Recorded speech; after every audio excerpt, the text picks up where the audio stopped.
Da, ngasi Valentine's Day numit na lakpase. Nangdi karisu niksingba faudabra. Aidi nangbo misyamna tawi.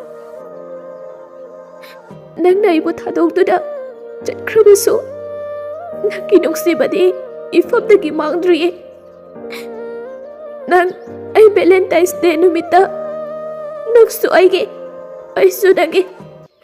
Wahaido ngasisu aige nako ngasida sontagna na tari. Nangdi ibu nuksiba faudabro. Ay nangbo thamoy sengna nuksiye dada. Ay nangbo misyamna tawi ngasidi. Da nang ay ginagdahalo ba? Ay yamna ware.